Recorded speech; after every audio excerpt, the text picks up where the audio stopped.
والصلاة والسلام على من لا نبي بعده وبعد.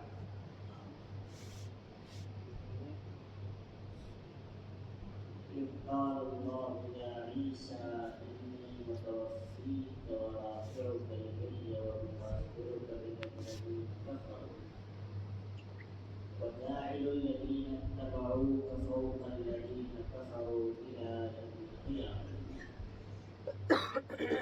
ثم إلي مرجعكم فأحكم بينكم فيما كنتم فيه تختلفون.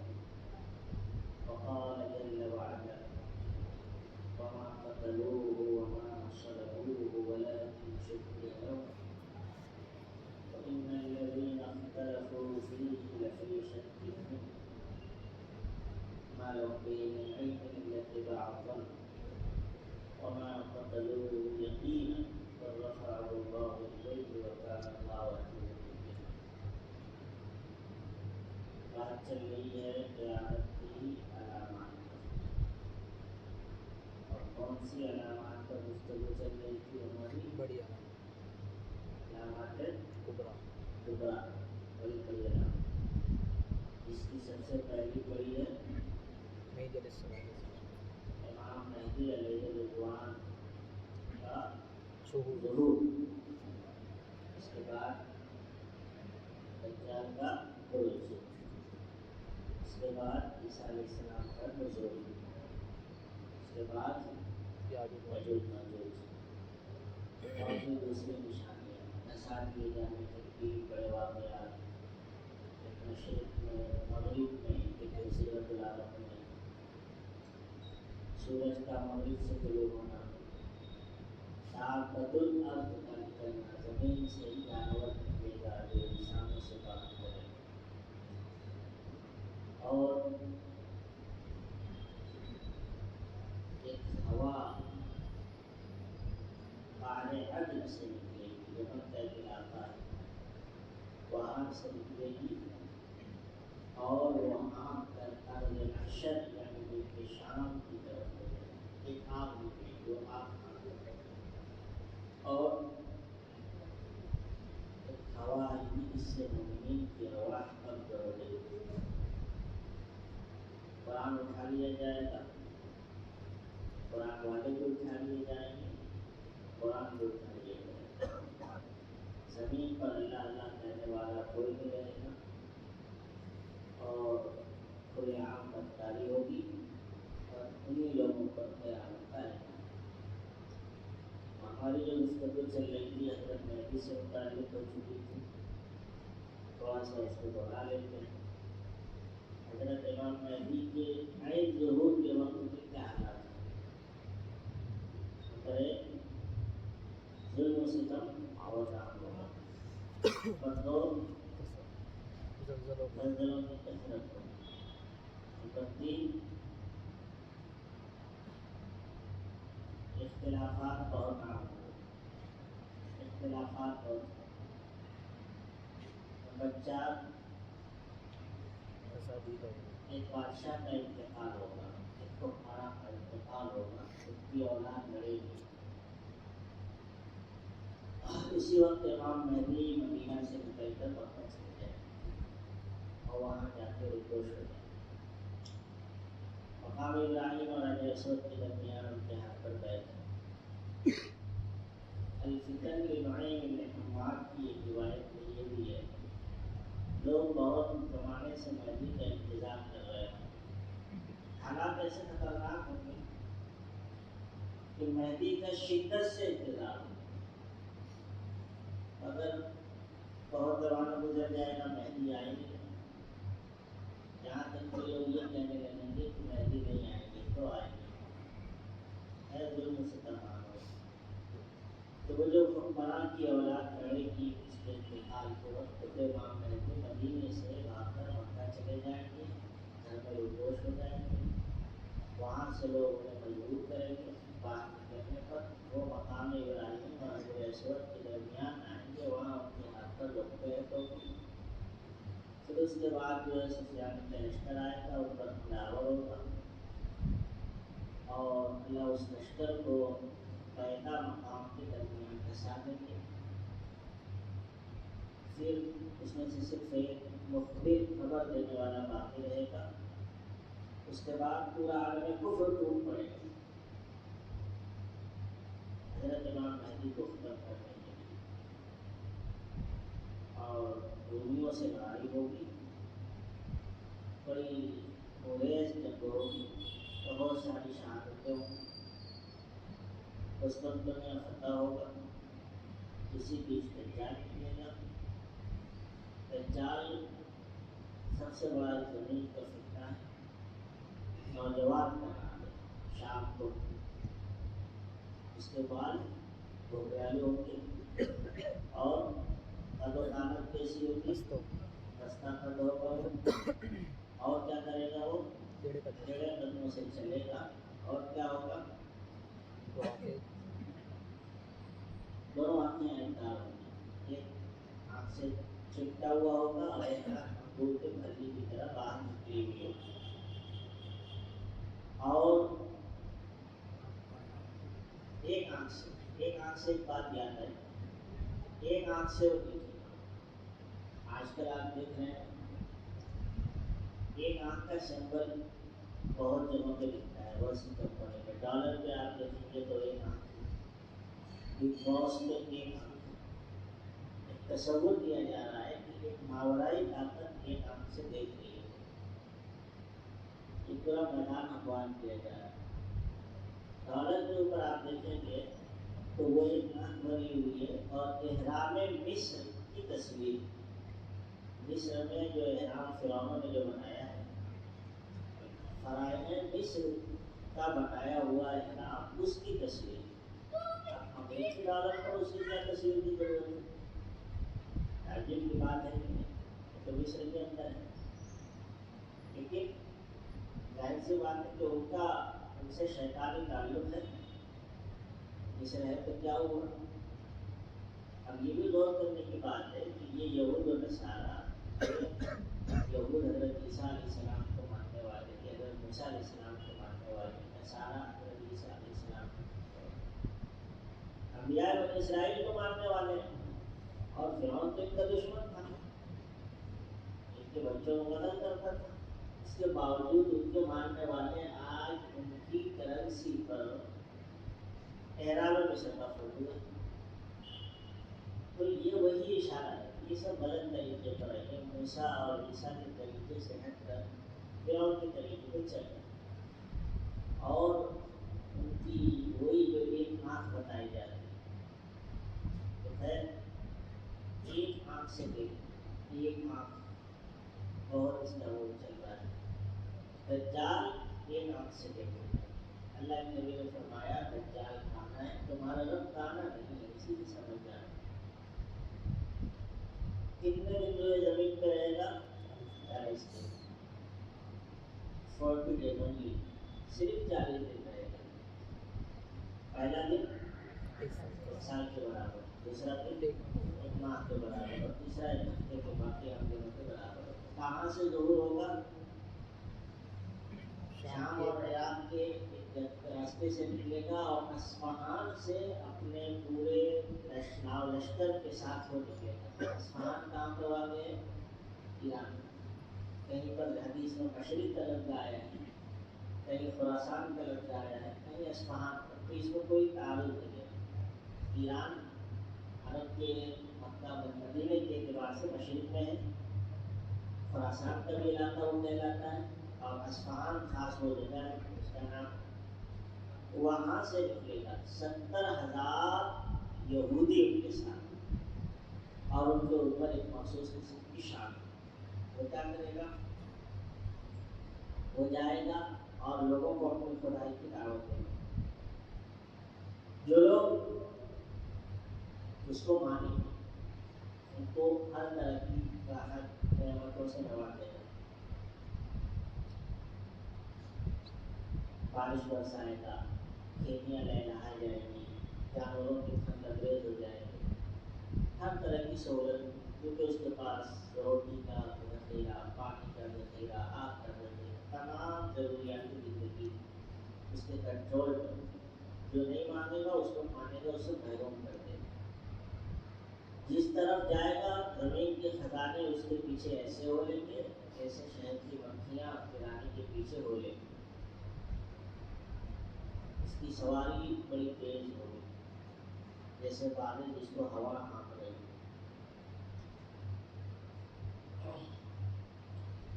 سب سے سخت فتنہ ہوگا, اس سے بڑا کوئی فتنہ نہیں ہوگا. وہ زندوں کو مردوں کو زندہ کر کے دکھائے گا مگر وہ فراڈ ہوگا, مگر حقیقت یہ نہ ہو. البتہ جب وہ مدینہ کے قریب آئے گا تو وہاں فرشتے, مدینہ کے اطراف میں فرشتے ہوں گے جو اس کو مدینہ میں داخل نہیں ہوتے.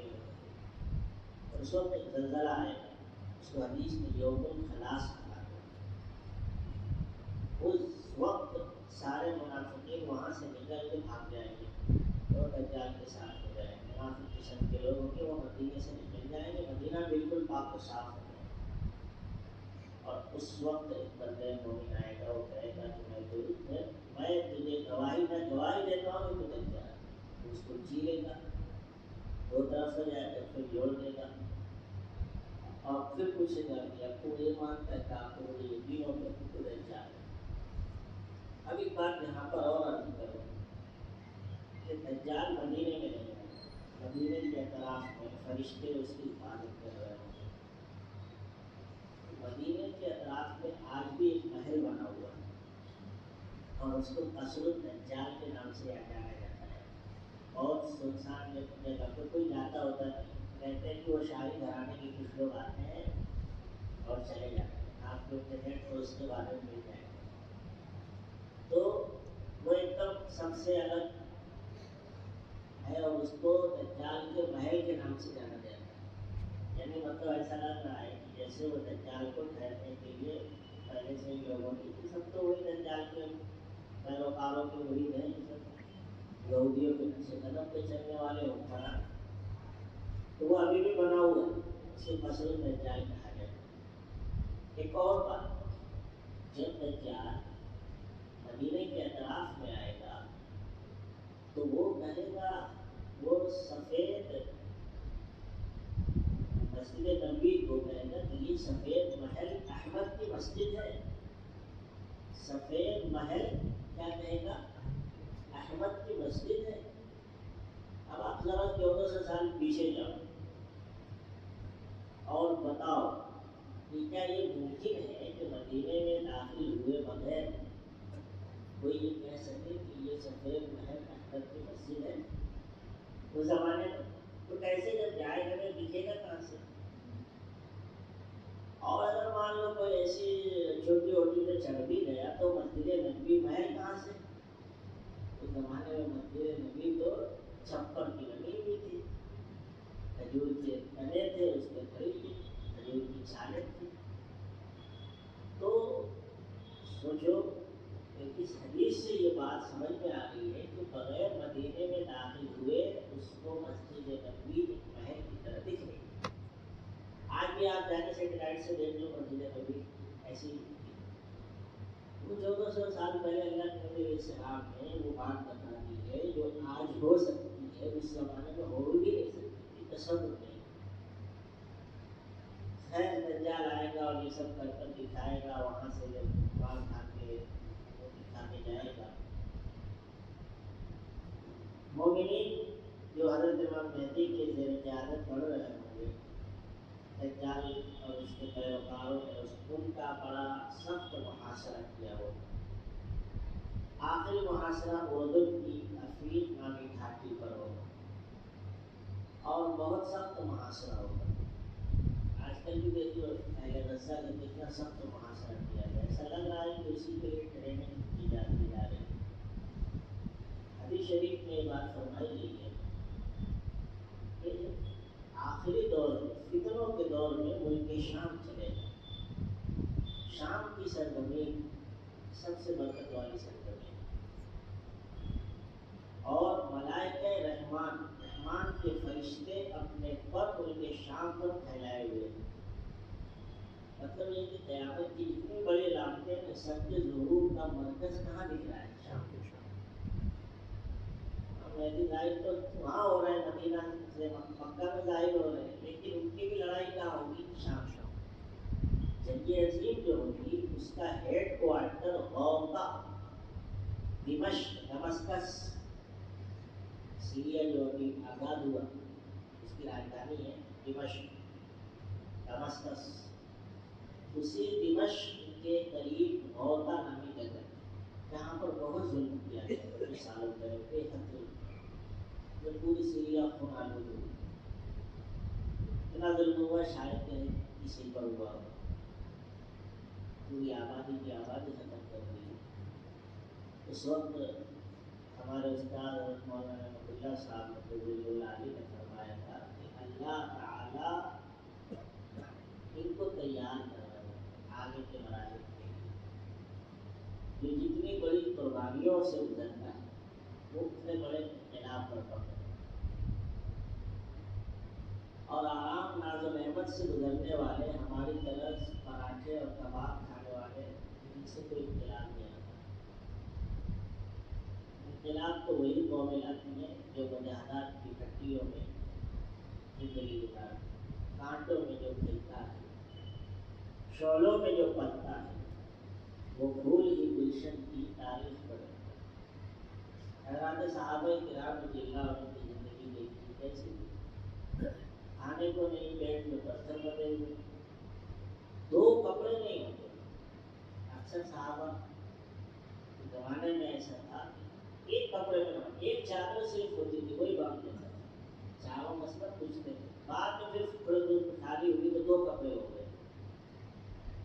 پھر جب دو کپڑے عام ہو گئے تو کوئی کسی نے مسئلہ پوچھا کہ ایک کپڑے میں نماز ہو جاتی ہے. ایسی بات کر رہے, کپڑے میں بہت لوگ نماز پڑھتے ہیں. یعنی آپ ہمارے بدن پہ دیکھ لو, کرتا ہے, پیجامہ ہے, بنیان ہے, ٹوپی ہے, کتنے کپڑے ہیں. صرف ایک چادر ہوتی تھی زمانے میں اکثر لوگوں کے پاس, کسی کے پاس دو. یہ حال تھا کپڑوں کا. کھانے پینے کا کیا کوئی بھروسہ نہیں, کب ملا کب نہیں ملا. اللہ کے نبی علیہ السلام کے گھر میں خود مہینوں مہینوں آدمی لگتی تھی, کھجور پانی پہ گزر ہو جاتے تھے. خندق کھود رہے ہیں, چنگاری نکل رہی, پیٹ پہ پتھر بندے ہوئے, اور آپ فرما رہے ہیں کیسر و کسریٰ کے محل فتح کرو. منافقین ہنس رہے تھے, ادھر کھانے کو نہیں ہے, پیٹ پہ پتھر بندے ہوئے ہیں, ڈر کے مارے خندق کھود رہے ہیں اور بات کرتے ہیں ابھی کا روز فتح کرتے ہیں. لیکن دنیا نے دیکھا وہی ہوا, انکم منصورون و مسلمون. تو وہی قومیں انقلاب لاتی جو ایسے مجاہدات کی ہڈی سے گزرتی. اس کے برخلاف بعد میں وہ جو ادوار آئے عباسی دور سلطنت, جہاں مسلمانوں کے پاس پیسہ بھی تھا, حکومتیں بھی, سلطنت بھی دور دور تک پھیلی ہوئی تھی, آرام اور تعیش کی زندگی تھی, سب کچھ اسباب اور وسائل تھے. لیکن کیا ہوا, ناداری آئے, لمحوں میں ختم کر دیا. پورا دارالخلافہ طاقت و تاناش کر دیا. تو کام تو یہی لوگ ہیں جو مجاہدات کی بھٹی میں گزرتے ہیں. اور اللہ تعالیٰ فلسطین اس دنیا کا پیشوا امام بنا ہے, کیونکہ سب سے بڑا جو معرکہ ہو وہ کہ شام میں ہو. شام کس کو کہتے ہیں؟ شام میں 4 ممالک آتے ہیں. اس زمانے میں جو شام بولا جاتا ہے, آج شام کے نام سے کوئی ملک نہیں, ٹکڑے کر دیے ہیں اس کے الگ الگ. شام میں سیریا بھی آتا ہے, اردن آتا ہے, لبنان آتا ہے, فلسطین آتا ہے. فلسطین, لبنان, اردن اور سیریا, یہ 4 ہیں. تو قیامت کے قریب جو معرکہ سجے گا اور جنگ عظیم جو ہوگی وہ انہی علاقوں میں ہوگی. یہی لوگ بیت المقدس کے محافظ ہیں, یہی اس کی حفاظت کریں گے. اللہ کے نبی علیہ السلام نے فرمایا میری امت میں ایک جماعت حق پر ہمیشہ قائم رہے یہاں تک کہ ان کا آخری گروہ دجال سے لڑے. پوچھا کہاں ہوں گے, کہا وہ بیت المقدس کے آس پاس ہوں. کون ہے؟ وہی لوگ ہیں. اور یہ بھی آیا ہے لا یضرهم خذلان من خذلهم, جو ان کو غیر مددگار چھوڑ دے وہ ان کا نقصان نہیں پہنچا سکتا۔ ہونا تو یہ چاہیے تھا، چھوٹا سا شہر ہے غزہ اور سامنے سپر پاور طاقت، خود اسرائیلی اتنا طاقتور ہے، پھر اس کے پیچھے امریکہ، پھر اس کے پیچھے دنیا کی بڑی بڑی طاقتیں ہیں، برطانیہ ہے، فرانس ہے، جرمنی ہے، دیگر یورپی ممالک، دنیا کی بڑی بڑی ملٹی نیشنل کمپنیوں کے مالک۔ خود آپ کے نظر بار سے روزانہ وہ کتنے لاکھ کروڑ کماتے ہوں گے آپ بھی نہیں جانتے۔ کتنی کمپنیاں آپ کے گھروں میں آ چکی ہیں، کتنی دولت ہے ان کے پاس، اسلحہ ان کے پاس، ایسی ایسی ٹیکنالوجی۔ اس صدی کی صدی کا سب سے بڑا ٹیک اے آئی ٹیکنالوجی سے لیس، جب دشمن کو دیکھ کے خود ہی وار کرے، خود ہی ڈیٹیکٹ کرے، کچھ کرنے کی ضرورت ہی نہیں تھی، 2-3 دن میں پورا غزہ ختم ہو جاتا ہے، اس لیے کہ آپ کے پاس برقی، بحری اور زمینی ہر طرح کی ساری فوج ہے تمہارے پاس، وسائل ہے سب کچھ، اور ٹیکنالوجی اعلیٰ سے اعلیٰ کرتی ہے۔ لیکن اتنے دن جب ہوگی ان کو چھپا نہیں سکتے، خود چھپنا پڑا، اور جو بڑے بڑے دعوے کرتے تھے کہ ہم سے کوئی چیز چھپتی نہیں ہے، وہ اپنے وسطے نہیں چھپا سکتے۔ تو خیر اللہ تعالیٰ ان لوگوں کو تیار کیا اس کٹھن آزمائش کے لیے اور اس کٹھن امتحان کے لیے۔ انہی لوگوں سے اللہ تعالیٰ ہے کہ جو امام مہدی کے بارے میں ہے کہ امام مہدی آئیں گے، جنگی عظیم ہوگی اور ان کی قیادت، تو یہ حلوے پراٹھے کھانے کے لیے نہیں ہوگا۔ ایسا نہیں ہوگا کہ امام مہدی آئے اور حالات بس بدلنا آٹومیٹکلی شروع ہو جائے، بہت قربانی دے گی، بڑی قربانی کا دن ہوگا، اور جو ایمان میں مضبوط ہوگا وہ ثابت قدم رہے گا۔ 2 خیمے ہوں گے، فسقات الایمان الا نفاق فیہ، ایمان کا خیمہ جس میں نفاق کا کوئی شبہ نہیں، اور نفاق کا خیمہ جس میں ایمان کا کوئی شبہ نہیں۔ منافق لوگوں کا کام نہیں ہوگا، اسی لیے اس لڑائی میں سے 1/3 تو بھاگ جائیں گے۔ اللہ فرماتے ہیں اللہ ان کی توبہ کبھی قبول نہیں کرے، پکے اور سچے ایمان والوں کے ساتھ ہیں۔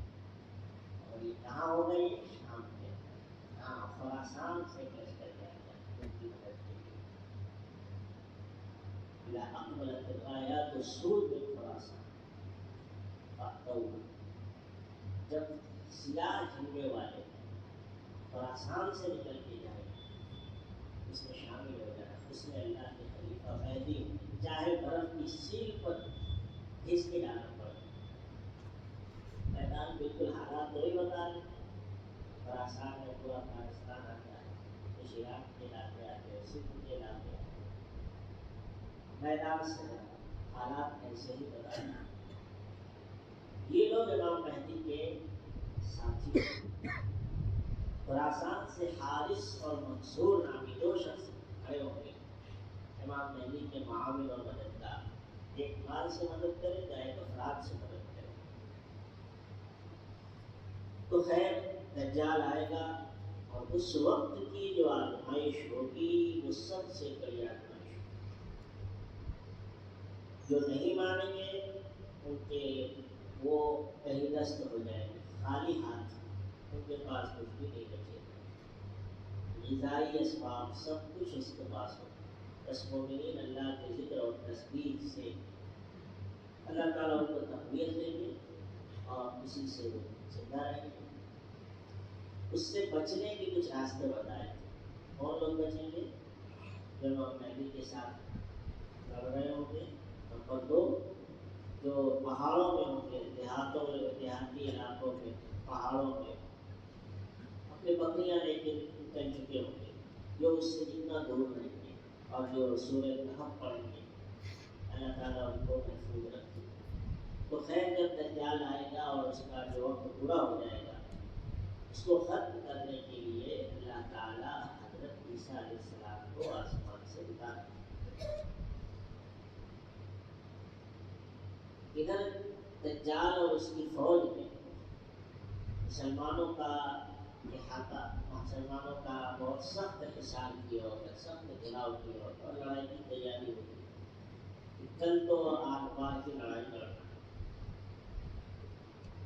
صبح ہوگی، حضرت عیسیٰ علیہ السلام اتریں گے دمشق کی جامع مسجد کے مشرقی منارے پر، ینزل عند المنارۃ، ینزل علی المنارۃ البیضاء بشرقی کی دمشق کے مشرقی جانب میں سفید منارے پر حضرت عیسیٰ علیہ السلام اتریں گے۔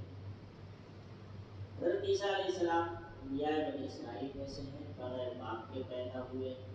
اللہ تعالیٰ نے ان کو بغیر باپ کے پیدا کیا۔ اللہ ہر طرح کی نشانی بتانا چاہتا۔ حضرت آدم کو بغیر باپ اور ماں کے پیدا کیا، حضرت حوا کو بغیر ماں کے پیدا کیا، آدم کی بستی سے حوا کو نکالا، اور حضرت عیسیٰ علیہ السلام کو بغیر باپ کے پیدا کیا۔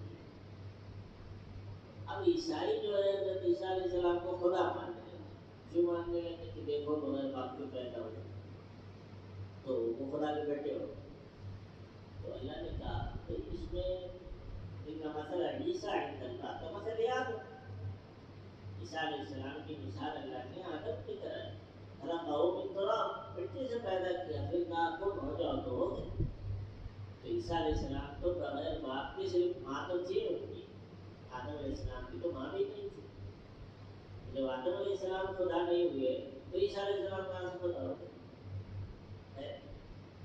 حضرت عیسیٰ علیہ السلام کی پیدائش عجیب و غریب طریقے سے ہوئی، بغیر باپ کے ہوئی، اور فرشتوں نے آ کے بشارت دی، وہ تعجب ہوا کہ حمل ٹھہرا۔ حضرت مریم درخت کے پاس گئی، بہت درد کرم میں مبتلا تھی، کہتی کاش نہ مر گئی ہوتی، قوم میرے اوپر بہتان ڈالیں گی، کیا کیا تم نے؟ قرآن میں تفصیل سے حضرت عیسیٰ علیہ السلام نے بچپن میں اسی وقت بولا تھا جب لوگ اوپر الزام تراشی کرتے ہیں، تو کہا تھا انی عبد اللہ، اے اللہ کا بندہ، آتانی الکتاب، اللہ نے مجھے کتاب دی اور مجھے نبی بنا۔ عیسیٰ علیہ السلام بڑے ہوئے، کتنی عمر میں اٹھائے گئے کوئی اس بارے میں واضح تب دو کوئی قول نہیں ہے، 35 سال کا بھی قول ہے، 80 سال کا بھی قول ہے، لیکن بڑے ہوئے۔ حضرت عیسیٰ علیہ السلام کی قتل کے گھر پہ یہودیوں کی عادت تھی کہ وہ یقتلون الانبیاء بغیر حق، انبیاء کو قتل کرتے تھے۔ حضرت عیسیٰ علیہ السلام کو قتل کرنے کے لیے گھیر لیا ان کو ہر طرف سے، مکان کے اندر تھے حضرت عیسیٰ علیہ السلام، اور سولی پہ چڑھانے کی پوری تیاری تھی۔ اسی وقت اللہ تعالیٰ نے اسی جسد اور سیری کے ساتھ ان کو آسمان پر اٹھایا اور ایک دوسرے بندے پر شواہد ڈالی، یعنی ان کے جیسے شکل بنائی، لوگوں نے ان کو عیسیٰ سمجھ کے سولی پہ چڑھا دیا۔ اسی وجہ سے آج تک عیسائی اسی خیال میں میں مبتلا ہے کہ حضرت عیسیٰ علیہ السلام کو سولی دی گئی اور 3 دن کے بعد پھر زندہ کر کے ان کو آسمان کو اٹھایا گیا۔ قرآن کہتا ہے بالکل غلط ہے، وما قتلوه وما صلبوه ولكن شبه لهم، نہ انہوں نے قتل کیا نہ انہوں نے سولی دی، بلکہ مشابہت ڈال دی۔ وَإِنَّ الَّذِينَ اخْتَلَفُوا فِيهِ لَفِي شَكٍّ مِّنْهُ، یہ یہود و نصارہ جو اختلاف کر رہے ہیں یہ شک میں ان کے اندر ہے۔ مَا لَهُم بِهِ مِنْ عِلْمٍ إِلَّا اتِّبَاعَ، ان کے پاس کوئی علم نہیں ہے، صرف خیالات اور گمان کی پیروی۔ وما قتلوه یقینا، یقین انہوں نے قتل نہیں کیا، بل رفعه اللہ الیہ، بلکہ اللہ نے ان کو اپنی طرف بلا لیا، اٹھا لیا۔ تو حضرت عیسیٰ علیہ السلام زندہ اٹھا لیے گئے آسمانوں پر، اور آج بھی آسمان پر موجود ہیں، اسی جسد اور سوری کے ساتھ زندہ ہے۔ اتریں گے کب؟ جب دجال کو ختم کرنا ہوگا۔ تو بتاؤ عیسیٰ علیہ السلام اتر گئے؟ اگر آج کوئی کہتا ہے کہ عیسیٰ علیہ السلام اتر گئے تو وہ جھوٹا ہے۔ گوہر شاہی کہتا ہے عیسیٰ علیہ السلام اتر گئے، میری امریکہ ملاقات ہوئی، کوئی کہتا ملیشیا میں ایئرپورٹ کو ملاقات ہوئی۔ عیسیٰ علیہ السلام ایئرپورٹ میں ملیشیا کیا کرنے گئے تھے؟ خیر ایک سے ایک دنیا میں گھومے.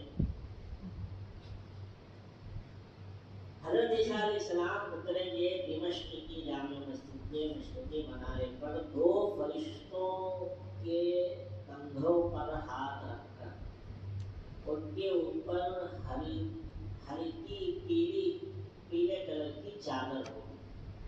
بال مبارک ایسے لگیں گے بالکل جیسے اس سے پانی ٹپک رہا ہو، موتی کے قطروں کی طرف، موتی کی طرف پانی ٹپک رہا ہو، اور ایسا لگ رہا ہوگا کہ ابھی نہا کر نکلے ہیں. خوبصورت مطلب بال ہوئی.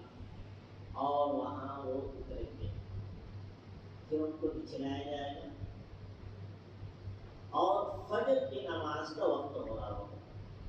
حضرت امام مہدی وہاں موجود ہوں گے. امام مہدی ان سے کہیں گے حضرت نماز پڑھائیے، مگر حضرت عیسیٰ علیہ السلام نماز نہیں پڑھائیں گے. وہ حضرت امام مہدی کو آگے بڑھائیں گے. حضرت امام مہدی امام رہیں گے، حضرت عیسیٰ علیہ السلام مقتدی رہیں گے.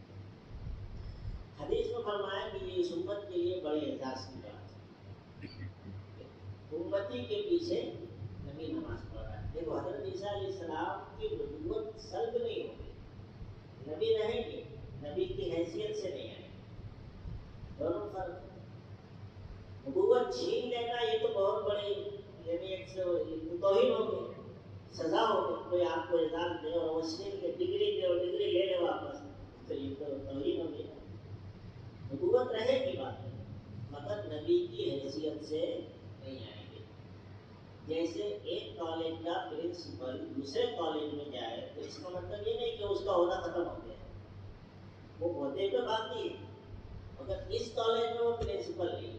بس یہی مثال حضرت عیسیٰ علیہ السلام کی. حضرت عیسیٰ علیہ السلام کی نبوت باقی رہے، اور وہ پرانی نبوت ہے. اس سے اللہ کے نبی کے آخری نبی ہونے میں کوئی فرق نہیں پڑتا. وہ پہلے کی نبوت ہے، وہ اعلیٰ بات نہیں رہے گی. ان کے پاس وہی بھی آئے گی. حضرت مہدی کے پاس وہی نہیں آئے گی. عیسیٰ علیہ السلام کے پاس آئے گی وہی. وہ نبی رہیں گے، نبی کی حیثیت سے نہیں آئیں گے، وہ ایک امتی کی حیثیت سے آئیں گے. اس لیے اس امت کی جو شریعت ہے اس کے مطابق وہ فیصلے کریں گے اور اسی کی پیروی کریں گے. تو اعزاز کی بات ہوگی کہ امتی کے پیچھے حضرت عیسیٰ علیہ السلام نماز پڑھیں. اب اس کے بعد دجال کا بھی، دجال جو دیکھے گا تو بھاگے گا، کہ ان کو دیکھ کے پگھلے گا، اور ان کی سانس جس کافر تک پہنچے گی اسے ختم کر دیں گے. بھاگے دجال. حضرت عیسیٰ علیہ السلام اس کو قتل کریں گے. نیزہ ان کے پاس ہوگا باب لد پر، جو اسرائیل میں ابھی واقع ہے، اور اسی کے قریب ایئرپورٹ.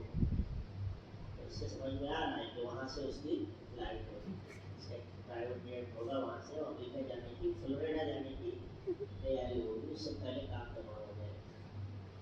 باب لد آپ انٹرنیٹ پہ جا کے دیکھ لیجیے، وہاں پہ وہ گیٹ ابھی بھی ہے. اور وہاں کے لوگوں نے بتایا کہ اسرائیل نے اس کو کاٹنے کی بہت کوشش کی، بڑی بڑی مشینیں لائی گئی، لیکن دس سے مس نہیں ہوا. وہ ابھی بھی اپنی جگہ ہے. وہاں پہ قتل ہوتا ہے دجال کو، کہ خدا کو، مشیح کو، وہ جگہ موجود ہے. وہاں پر حضرت عیسیٰ علیہ السلام اس کو قتل کریں گے اور اس کا خون اپنے نیزے میں دکھائیں گے. یہ دیکھو دجال کا خاتمہ ہو گیا. اس طریقے سے دجال کا خاتمہ ہوگا. بعد یاجوج ماجوج یہ تو خیر اب یاجوج ماجوج پہ کل گفتگو ہوگی. تو حضرت عیسیٰ علیہ السلام آسمان سے اتریں گے، دجال کا خاتمہ کریں گے. حدیث شریف میں فرمایا گیا کہ وہ امت کیسے ہلاک ہو سکتی ہے. اس کے ابتدا میں درمیان میں مہدی اور اخیر میں عیسیٰ. جب امت پر ایسے حالات آئیں گے کہ ایسا لگ رہا ہوگا کہ اب امت مسلمہ ختم ہو جائے گی، ایسے حالات ہوں گے، اتنا ظلم و ستم ہوگا اور اسلام پر اتنے حملے ہوں گے کہ ایسا لگ رہا ہے کہ اب اسلام دم توڑ دے گا. اللہ تعالیٰ امام مہدی کو بھیجے، حضرت عیسیٰ کو بھیجے. حضرت عیسیٰ علیہ السلام آئیں گے تو حدیث میں آیا کہ حضرت عیسیٰ علیہ السلام آئیں گے حکامت مقسط عدل پرور، ایک صرف انصاف پسند حکمراں بن کے آئیں گے، انصاف ہی انصاف ہوگا ان کے زمانے میں۔ اور کیا کام کریں گے؟ فیکسر الصلیب، صلیب کو توڑیں گے اور خنزیر کو قتل کریں اور جزیہ ختم کریں۔ مال بہت ہو جائے گا، یہاں تک کہ کوئی مال قبول کرنے کو تیار نہیں۔ صلیب کراس، ہولی کراس، آپ دیکھتے ہو عیسائیوں ہولی کراس بہت لکھتے ہیں اپنے کتابوں کے نام، کالجوں کے نام، ہولی کراس، اس کے معنی مقدس صلیب۔ کیوں وہ مقدس صلیب ہے ان کے یہاں؟ وہ کہتے ہیں کہ آدم علیہ السلام نے جو جنت میں گندم کھایا تھا، اس کی وجہ سے انسانی نسل میں گناہ داخل ہو گئے، ہماری سرشت میں، فطرت میں گناہ گھس گئے۔ اب اس کی صفائی ضروری تھی۔ اس گناہ کی صفائی کیسے ہوتی تھی؟ اس کے لیے اللہ تعالیٰ نے اپنے بیٹے حضرت عیسیٰ کو سولی پہ چڑھایا اور اس گناہ کی صفائی ہوئی۔ اب بنو آدم جو عیسائیت قبول کر لیتے ہیں وہ گناہ سے بالکل پاک، یعنی ان کے یہاں یہ عقیدہ ہے صلیب کا، کفارے کا عقیدہ۔ ان کے عقیدے کے مطابق حضرت عیسیٰ علیہ السلام جو سولی پر چڑھے وہ اس لیے تاکہ پورے عیسائیوں کے گناہوں کا کفارہ ہو۔ اور اچھا پھر کفارہ ہی ہو گیا تو پھر چوروں کو، ڈاکوؤں کو، زانیوں کو، سب کو عدالتوں میں کیوں پیش کرتے ہو؟ ہٹا دو سب کو۔ حضرت عیسیٰ علیہ السلام یہ کفارے کا عقیدہ، یہ بعد میں جب عیسائیت محرف ہوئی تو یہ عقیدہ ہے۔ اب یہ یہودیوں نے سب بگاڑا ہے، عیسائیت کو بگاڑنے والے یہودی۔ یہ عقیدہ کیوں گڑا ہے؟ اس لیے گڑا ہے کہ بھائی کتنی اچھی بات ہے، ہم جو بھی گناہ کریں گے سب کا کفارہ ہو چکا ہے، مزہ ہے، پھر دنیا ہی جنت ہے، پھر عیسائیوں سے جو گناہ چاہو کروا لو۔ اس لیے جب لوگ پہلے عیسائیوں کے یہاں سود حرام تھا، اب کی جدید عیسائیت میں سود بھی حلال ہو گیا، زنا بھی حلال ہو گیا۔ ابھی پوپ کا فتویٰ آیا تھا کہ ہم جنس پرستی بھی حلال ہو گئی ان کے یہاں، جو مرد کا مرد سے نکاح، عورت کا عورت سے، یہ بھی اب جائز ہو گیا ان کے یہاں۔ حضرت عیسیٰ علیہ السلام چڑھی چکے پہلے سولی پہ، جو بھی حلال کرنا ہو سب راستے کھلے، لیکن شیطان نے نفس پرستی کے سارے راستے صلیب کے عقیدے کے ذریعے، کفارے کے عقیدے کے ذریعے کھول دیے۔ تو حضرت عیسیٰ علیہ السلام اس صلیب کو توڑ کے بتائیں گے کہ یہ سراسر جھوٹ ہے، غلط ہے، یہ عقیدہ بھی غلط ہے اور مجھے سولی پہ جو چڑھایا گیا یہ بھی غلط ہے۔ اس عقیدے سے یعنی صلیب سے کتنی چیزیں وابستہ ہیں، پورے عیسائیوں کے گناہ معاف ہو گئے، جو چاہے وہ کر لیں۔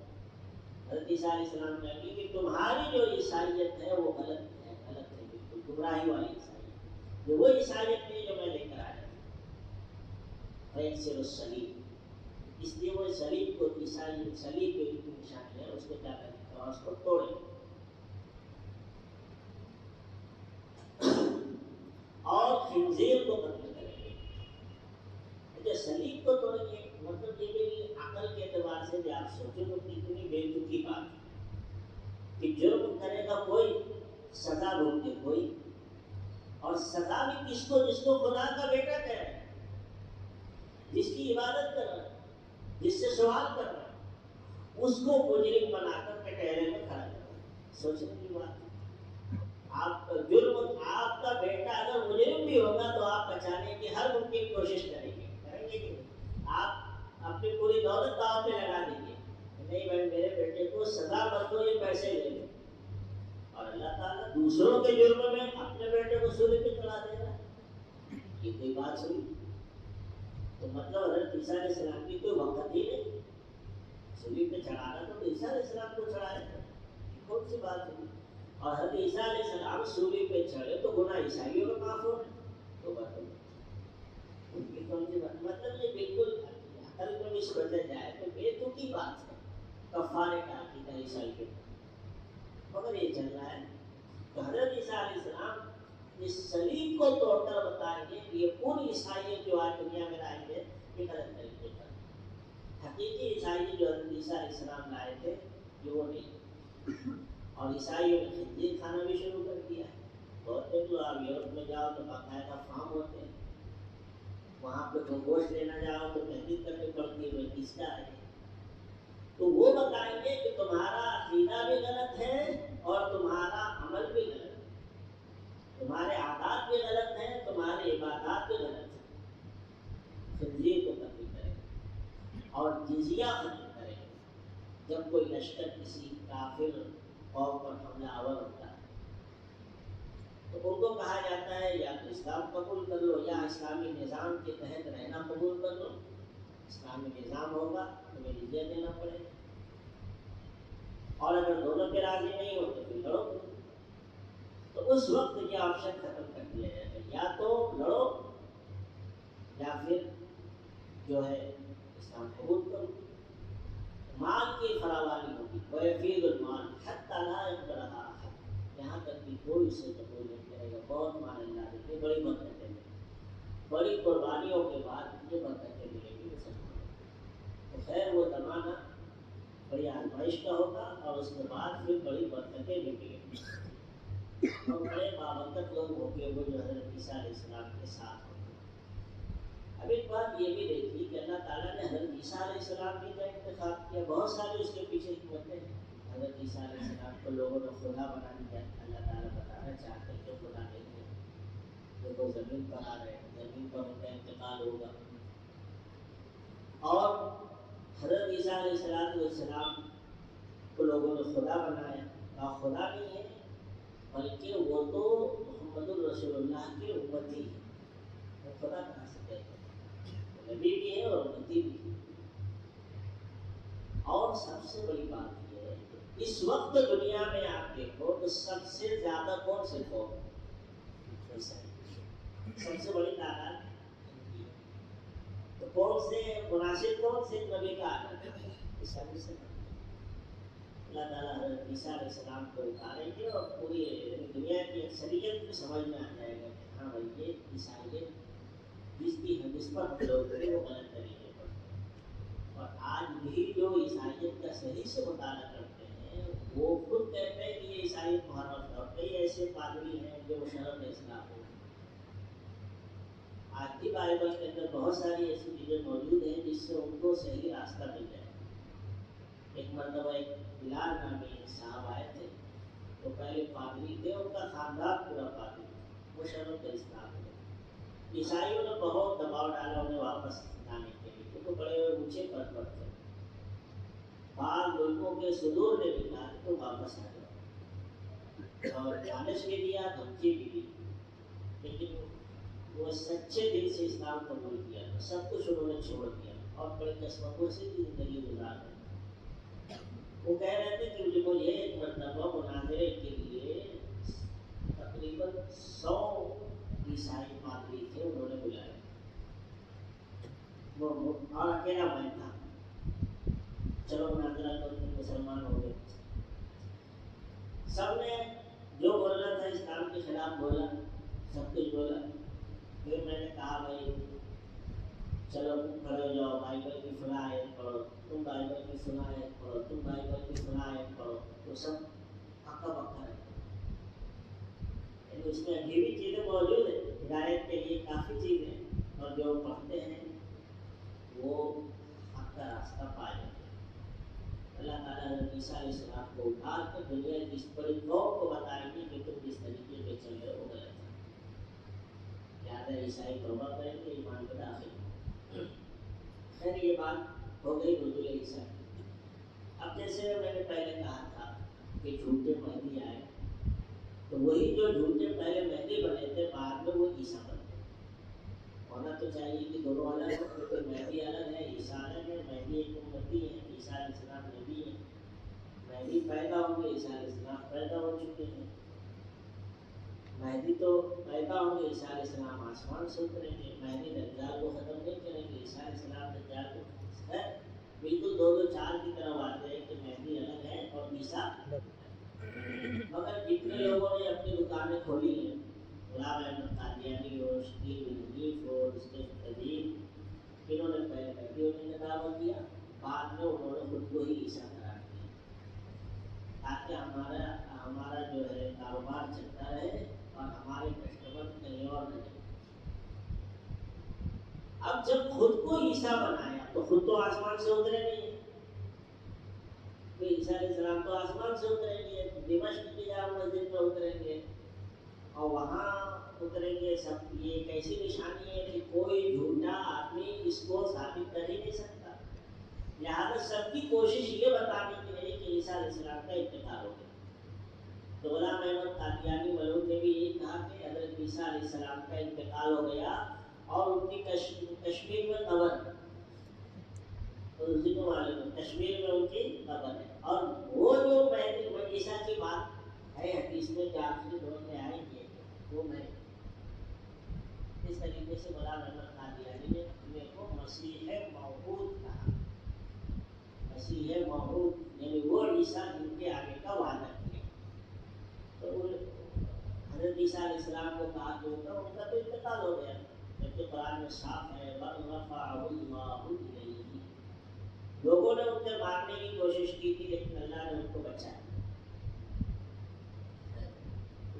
اسی طرز پر شکیل ابن حنیف جو ابھی اسی کا ایک نیا ورژن ہے قادیانیت کا، اس نے بھی یہی کیا۔ یہ بھی اس وقت مسیح بنا ہوا ہے، مسیح موعود۔ تو یہ بھی کہتا ہے کہ میرے اندر اب حضرت عیسیٰ علیہ السلام کی روح آ گئی ہے اور میں وہی عیسیٰ ہوں جس کے بارے میں حدیث میں آیا۔ اب ضروری ہے نا کہ حضرت عیسیٰ علیہ السلام پیدا ہو، یہ ثابت کیا جائے۔ اب یہ کہیں پر بھی نہیں ہے، کہیں پر بھی نہیں ہے پیدا ہونے کا ذکر۔ اور اس نے جو اپنی کتابیں لکھی ہے اس میں اتنی خیانت کی ہے کہ ترجمے میں اپنی طرف سے پیدا ہونا پڑھا دیا، جبکہ حدیث میں دور دور تک نہیں ہے۔ حدیث کے الفاظ میں کوئی دور دور تک اشارہ بھی نہیں ہے پیدا ہونے کا، لیکن جب وہ ترجمہ کرتا ہے تو اس میں اپنی طرف سے بڑھا دیتا ہے کہ پیدا ہو گئے۔ اور پھر لوگوں کو یہ دعوت کرایا جاتا ہے کہ حضرت عیسیٰ علیہ السلام پیدا ہو کے مسلم کی حدیث میں ہے، حالانکہ کہیں پر بھی نہیں ہے۔ سینکڑوں ایسی حدیثیں موجود ہیں جس میں اس بات کی وضاحت ہے کہ حضرت عیسیٰ علیہ السلام آسمان سے اترے۔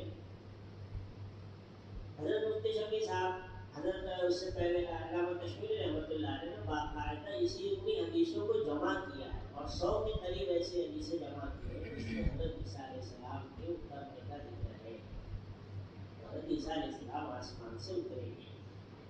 اب دوسری بات یہ لوگ کیا کہتے ہیں، حدیث میں آیا ہے کہ حضرت عیسیٰ علیہ السلام آسمان سے اتریں گے، تو بہت سی جگہوں پر الفاظ میں آسمان سے کا لفظ نہیں۔ بھائی آدمی جب بولتا ہے تو کوئی تصویر تھوڑی بولتا ہے۔ جیسے آپ بولیں گے میں وضو بنا کے آتا ہوں، اب وضو بنا کے آتا ہوں تو وضو کہاں بنائیں گے؟ جہاں وضو بنایا جاتا وہیں بنائیں گے۔ یا آپ کا دماغ تو نہیں جائے کہ وضو خانے میں گئے ہوگی وضو بنائیں، اب بولنے کی ضرورت بھی نہیں کہ میں وضو خانے سے وضو بنا کے آتا ہوں۔ اب جب حضرت عیسیٰ علیہ السلام اٹھائے گئے آسمان پر تو آئیں گے کہاں سے؟ آسمان سے آئیں گے، کیونکہ وہ اسی وقت آئیں گے، اس سے پہلے تو کہیں آ چکے نہیں ہوں گے۔ تو الفاظ میں ہر جگہ پر نہیں ہے من السماء، آسمان سے، مگر ہاں بعض روایات میں الفاظ میں من السماء کا بھی لفظ ہے۔